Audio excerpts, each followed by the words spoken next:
خبر بڑی ہے، یونائٹڈ نیشنز میں ترکی کے پریزیڈنٹ طیب اردوان کی طرف سے کشمیر کا مدعا اٹھانے پر انڈیا کی طرف سے ترکی کو بڑا سخت جواب دیا گیا۔ انڈیا کے ایکسٹرنل افیئرز منسٹر مسٹر جے شنکر کی طرف سے ایک ٹویٹ کیا گیا ہے اور جو ایشوز انہوں نے اس میں مینشن کیے اس میں ایک ایشو سائپرس کا بھی تھا۔ تو آپ اس کو جان لیں کہ جتنا سینسٹیو ایشو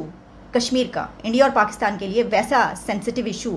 ترکی کے لیے سائپرس بھی ہے۔ ترکی کے پریزیڈنٹ نے جو بات کی وہ بہت ہی ایک نیوٹرل سی بات تھی۔ اب حالانکہ ایک سافٹ لینگویج استعمال کی ترکی کے صدر نے، لیکن وہ بھی ناگوار گزرتی ہے بھارت کو، اور اس کے بعد پھر ہم نے دیکھا کہ پورا بھارت میڈیا اب ترکی کے پیچھے لگ گیا ہے، اور ایک طریقہ ہے کہ دوسرے جو لیڈرز ہیں کم از کم ان کو یہ بتانا چاہتے ہیں کہ چلیں ترکی کے پریزیڈنٹ نے تو کر دیا، لیکن اور کوئی کشمیر کا ذکر نہ کریں، اور اب کشمیر کا اگر ذکر بھی کریں گے تو وہ بھی ہمیں منظور نہیں ہے۔ اب اس سے پہلے یونائٹڈ نیشنز میں بلاول بھٹو کشمیر کا ایشو اٹھایا گیا، اینڈ اوپر سے اب وہاں بھی دیکھو، بھیک مانگنے کا طریقہ بھی دیکھو، پھر کہہ رہا ہے کہ انڈیا نے ہیلپ نہیں کی۔ جب آپ انڈیا کے بارے میں ہمیشہ غلط بولو گے کہ انڈیا ایسا ہے، فیشسٹ اسٹیٹ ہے، وہاں کے لوگ ایسے ہیں، یہ ہے وہ ہے، وہاں کی حکومت ایسی ہے، پھر بھائی کیوں حکومت سامنے آ کے آپ کی مدد کرے گی؟ کیونکہ دیکھیں بار بار آپ کو خدا کی طرف سے اشارے مل رہے ہیں، اور آپ کی ڈائریکشن جو ہے وہ بالکل افغانستان ہے، آپ کی ڈائریکشن اور کچھ نہیں ہے۔ یا اللہ، ہم بے بس ہیں، ہماری حکومت بے بس ہے، ہمارے پاس وسائل کوئی نہیں ہے۔ طاہر صاحب، ایک بڑی عجیب بات ہے کہ یہ کتنی بڑی خبر ہے۔ چیزیں ایسی ہیں جس سے واقعی بعض دفعہ بڑی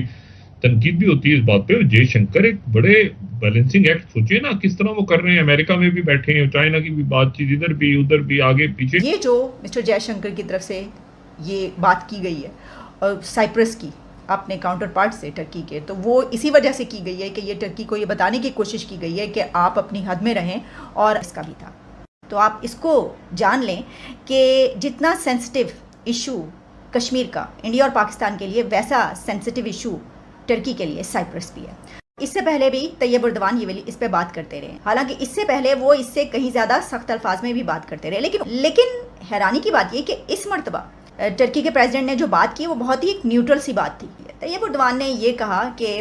وی hope and pray that a fair and permanent peace and prosperity will be established in Kashmir. اب اس کے بعد کہی جا رہی ہے کہ یہ جو مسٹر جے شنکر کی طرف سے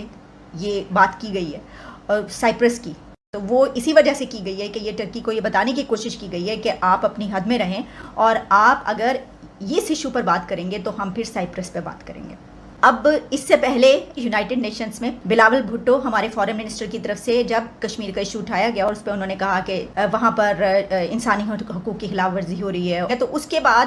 ان کا جواب انڈیا کی طرف سے دیا گیا، اور انہوں نے یہ کہا کہ اگر یہ اس کی بات کر رہے ہیں تو یہ تو ہمارا انٹیگرل پارٹ ہے، اس پہ وہ بات ہی نہیں کر سکتے، اور یہ اپنے ملک میں جو ہونے والی ہیومن رائٹس کی وائلیشنز ہیں اس کے اوپر بات کریں۔ جو ترکی کے اب ترکیہ کہلاتا ہے، ان کے جو صدر ہیں رجب طیب اردوان، انہوں نے تقریر کی، اور اپنی تقریر میں انہوں نے کشمیر کا بھی ذکر کیا۔ تو ایک لحاظ سے ایک نیوٹرل اسٹانس تھا، لیکن بہرحال کشمیر کا ذکر کرنا اٹ سیلف واز امپورٹنٹ۔ 2020 میں بھی، تو اس وقت بھی، اس سیشن میں بھی اردوان صاحب نے بڑے سخت الفاظ میں کشمیر کا معاملہ اٹھایا تھا اور کہا تھا کہ اس کو UN کی قراردادوں کے مطابق حل ہونا چاہیے، لیکن اس بار ترکی اب ریئلائز کر رہا ہے کہ بہت زیادہ تنقید کی بھی بھارت پر ہم نہیں کریں گے، لیکن ساتھ ساتھ ایک ان کا اصولی موقف بھی ہے۔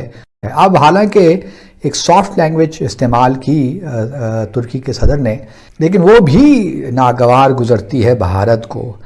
اور اس کے بعد پھر ہم نے دیکھا کہ جے شنکر صاحب نے ایک ٹویٹ کیا کہ جی میری ملاقات ہوئی اور ہم نے دو طرفہ تعلقات ڈسکس کیے، اور ساتھ میں ہم نے سائپرس بھی ڈسکس کیا، اور اس کے بعد پھر پورا بھارت میڈیا اب ترکی کے پیچھے لگ گیا ہے۔ پورا میڈیا ترکی کے جو ہے وزیر خارجہ کے اور ترکی جو خاص طور پہ صدر ہیں اردوان، ان کے پیچھے لگ گیا، اور یہاں تک نہیں بلکہ یہاں تک بھی اب ترکی پہ الزام لگ رہے ہیں کہ جو ان کی شاید کینک پسٹلز ہیں وہ بھی کشمیر کے جو فریڈم فائٹرز ہیں ان کو اویلیبل ہیں۔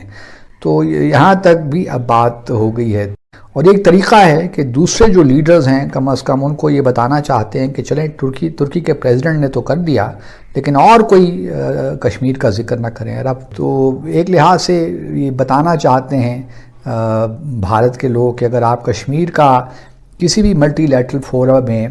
کشمیر کا اگر ذکر بھی کریں گے تو وہ بھی ہمیں منظور نہیں ہے. تو سائپرس کا ذکر کرنا اپنے ٹویٹ میں یہ ایک لحاظ سے انٹرسٹنگ تھا کہ کس طرح ریئیکٹ کیا بھارت نے. ابھی کیونکہ یونائٹڈ نیشن کا جب اینول سیشن ہوتا ہے، بلاول نے کہا کہ جی کشمیر کے ساتھ کافی یہ ہوا، زیادتی ہوئی، ظلم ہوا، اور نریندر مودی جی جو ہے انہوں نے ایک سیکولر اسٹیٹ کو جو ہے ایک ہندو اسٹیٹ میں کنورٹ کیا. یہ ساری باتیں خیر آپ کیونکہ وہاں پہ ہے کیسا لوگ لے رہے ہیں بلاول؟ کیونکہ میں آپ کو پرسنل پوائنٹ آف ویو بتا رہا ہوں کہ میں ایکسپیکٹ نہیں کر رہا کہ شاید بلاول تھوڑا سا ہٹ کر بات کریں گے کہ یار ہمیں ڈیولپمنٹ چاہیے، ہمیں اکانومی اچھی چاہیے. دیکھیے یہ اچھا سوال ہے، بیکاز اسی بہانے اسی سوال سے میں امید کرتی ہوں کہ کشمیر میں لوگ جانے کہ بلاول بھٹو ہے کون.